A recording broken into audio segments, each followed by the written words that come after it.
ASMR Gaming News video.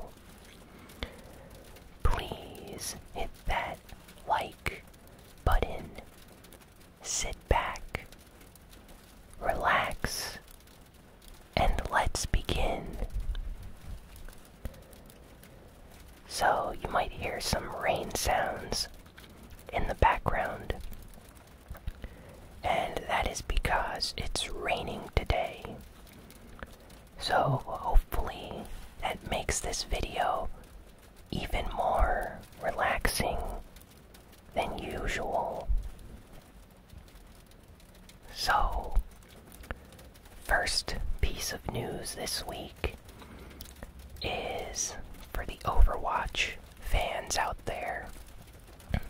So, Hero 27 has finally been officially revealed. Her name is Brigitte, even though it looks like it would be pronounced Brigitte. It's Brigitte. She is a brand new support hero in Overwatch, and her father is Torbjorn. So she's essentially Torbjorn's daughter. And right now, it seems like a lot of fans online are extremely happy with this new Overwatch hero.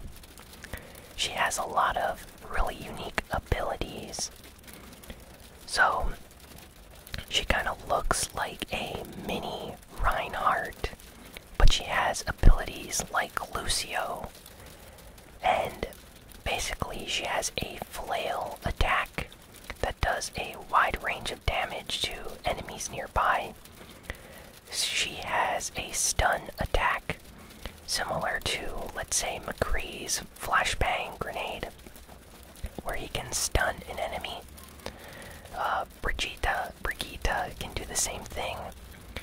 She also has a shield, a very small shield, where only allies that are directly behind her shield are protected from, say, a diva bomb. But she's not necessarily as a, shield tank like Orisa or Reinhardt. And she also has a shield bash attack, where she can rush forward and bash opponents with her shield. So a lot of unique attacks there and abilities. And she also has support abilities, so she can give health or armor to her teammates. And her ultimate is essentially very similar to Lucio's, but with Torbjorn armor packs. So when she uses her ultimate, Rally, it allows her to quickly stack up armor packs to all her nearby allies, and this allows you to quickly rush an objective and try to take the point, so it's very useful. She is currently live on the PTR, and it seems like they're gonna, obviously make some changes to the balance of her character right now. But after that, she's going to be officially added to the main game, so I can't wait to try her out in the game. I think that having like a support hero slash tank character hybrid is going to be a lot of fun. And for some reason, this rain has now turned to hailstones for some reason. So that's very bizarre. Small pieces of ice are actually falling outside. So that's very strange for March, but hey, I guess that'll make for an even more relaxing video, hopefully. And let's see, what else do we got here? Oh, some additional Overwatch news this week as well. Doomfist, Mei, and Sombra have been officially buffed in the main game now. Doomfist newest reloads or recharges his shot abilities much faster now. Sombra had a lot of changes done to her. Her ult charges a lot slower now. She only gains ultimate charge from attacking enemies. Her hacking ability is much faster. And some of her other abilities have a longer duration, like when she'd go invisible or relocate. I think that lasts like 20 seconds now, so she's a lot better to use. I think she's really cool. And Mei, on the other hand, Mei has received a really, really cool new buff. Her secondary fire actually does a lot more damage, but it takes less ammo.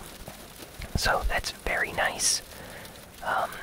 Before it would take like 25, and now it takes 20 from our ammo resources or whatever. And her freeze actually lasts longer. So when she freezes a Genji or a Tracer, they'll stay frozen for a longer period of time, and this is very useful for tanks as well. Freezing a Roadhog now means that you're probably going to kill him, and before it usually meant that he'd get out and immediately heal himself, so really happy with these changes. Oh, and I forgot to mention that Sombra's ultimate actually works if you're in between a wall now, so if an enemy is hiding behind a wall where she used her ultimate, they'd still be affected by it, so that's very, very nice. Okay, so a big rumor has been circulating this week about the future of the Battlefield series. As I mentioned before, a lot of people were expecting some kind of announcement very soon. So what happened was, a screenshot image leaked online this week, and apparently Battlefield 2 is actually called Battlefield 5, and it's going to take place in World War II. So if you recall, the last Battlefield game took place in World War I. This new one is going to take place in World War II. And yeah, apparently they were going to call it Battlefield 2, but they thought that would be very confusing to people that bought Battlefield Bad Company 2, and they didn't want to, confuse people in the marketing, so the name, apparently, according to this leaker, has been changed to Battlefield 5, and it's going to come out later this year in 2018, so probably November. And yeah, there's no trailers or additional information yet. We'll probably get to see something at E3 later this year, hopefully. And I wonder what Call of Duty this year is going to do, since Battlefield is also going to be taking on World War II. So, we have some bizarre news. Sega this week released a Yakuza 6 demo on the PlayStation 4. And it was a huge 37 gigabyte download. I mean, that's an insanely big download for a demo. 37 gigabytes. So, what happened was a bunch of people downloaded this demo, to try out Yakuza 6, since they were big fans of the series. And everyone just discovered that it wasn't a demo, it was the complete game, and the game isn't officially out yet. So, by some kind of error or glitch, Sega accidentally released the actual game for free. And a bunch of people quickly downloaded it. And shortly after, Sega, took it off the store. And, you can't download the demo anymore. But right now, there are numerous people that have the main version of Yakuza 6 downloaded on their PlayStation 4 and they're playing through the game. So if you're one of the lucky people that downloaded the demo on your PS4, now you have access to the main version of the game for free, so that's really nice, I guess. This only applies to the North American PlayStation Store, though, so if you live in Asia or Europe or any of those other PlayStation Network regions, you are not able to download the full version of the game. This was only a glitch in the North American PlayStation stores, but still a really cool glitch regardless. It seems like every once in a while, PlayStation messes up on the store, and certain items that shouldn't be free are actually free, so people are quick to jump on it and buy some games or get some free stuff without paying any money. So yeah, it is what it is. The ESRB. The ESRB is the rating system, rating games board system that we have in America for rating games. If you've seen games with an E or T or M rating on them, that is an ESRB rating.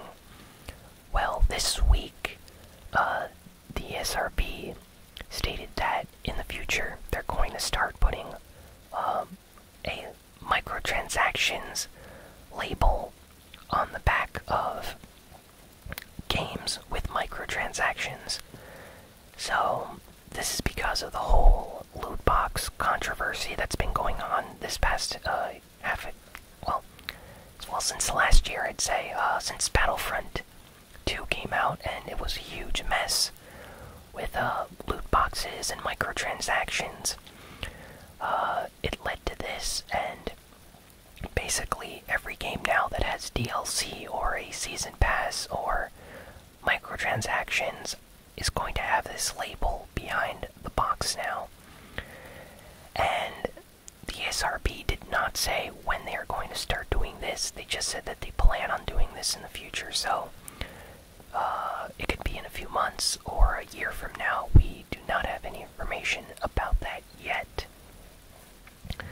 Still, though, it's probably going to be really interesting to start seeing loot box warnings on the back of game boxes and stuff now, so I wonder how that's going to be. So, kind of sad news for PlayStation Plus members this week. Sony came out to say that starting March of next year, 2019, that they are going to start offering only 2 PlayStation 4 games for free every month for PlayStation Plus subscribers.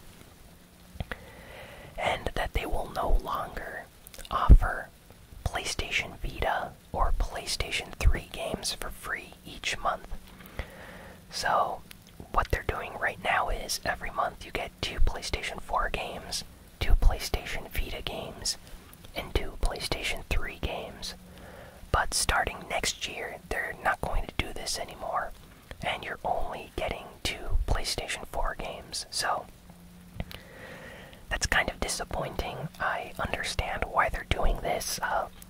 It's because the PlayStation 3 is very old now, and they want people to move on to the PlayStation 4. And because the PlayStation Vita, well, is kind of a failure, at least in the West, and not a lot of people own that system, so they probably just want to end support for it. Which leaves the PlayStation 4, which is only going to be getting 2 games now. Hopefully the games that they offer are going to be very big AAA games instead of, small indie titles. But, there's still like a year to see what they're going to do, so kind of disappointing, but at the same time, I understand why Sony is doing this. So, Turok, classic game series, Turok 1 and 2 remastered version is available starting today on the Xbox Xbox One. Or actually, not even today. I think it came out yesterday, but either way, Turok 1 and 2 are now available on the Xbox One. So if you're an Xbox owner, you've never played the Turok games before, I suggest checking them out. They're a lot of fun. They're among the only first-person shooter games that have dinosaurs in them and, prehistoric monsters and all sorts of crazy creatures. So they're a lot of fun, kind of janky, a little bit, clunky at times. But they're kind of exciting and fun games regardless. So I recommend checking out the trailer and some gameplay. Chrono Trigger, one of the best RPGs from the Super Nintendo era, has now been released on Steam.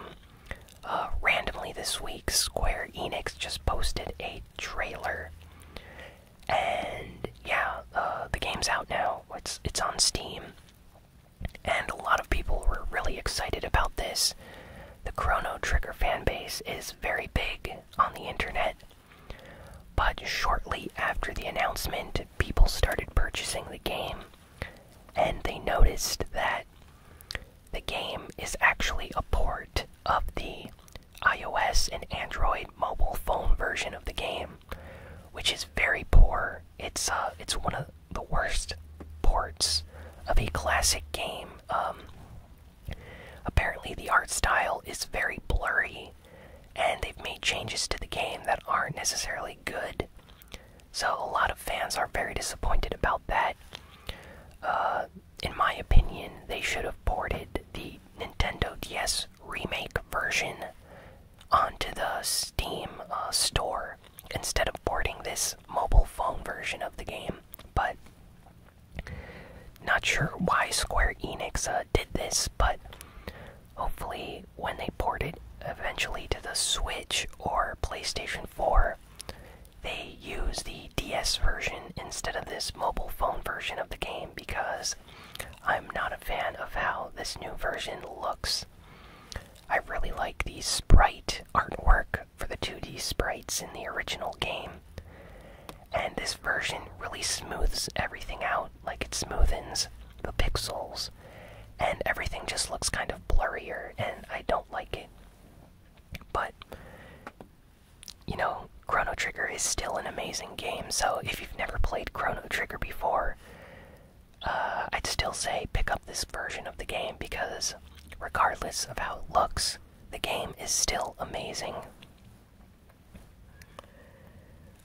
Valkyrie Profile Lenneth, the PSP port of a PlayStation 1 RPG, has just received a teaser trailer of some kind this week. Very bizarre, in my opinion, but apparently it's going to get some kind of remaster or port for modern systems. So a lot of fans are questioning if this is a sequel or a remaster, or it could be anything. So I'm really curious to see what happens. Valkyrie Profile, was a kind of niche RPG on the PlayStation 1. It's a very rare and expensive game now. They later re-released it on the PSP, and that version is quite common. They made a sequel on like the PlayStation 2 and like a spin-off game on the Nintendo DS. But this right here could actually be a new game or a port of the previous game as kind of like a remaster with trophy support. So who's to say what this could be? Hopefully by next week we have more news on it. So keeping my fingers crossed that it's actually a good remaster of the game. And last piece of news this week. So, as you all know, Persona 3 and Persona 5 are getting a dancing game that's coming out later this year.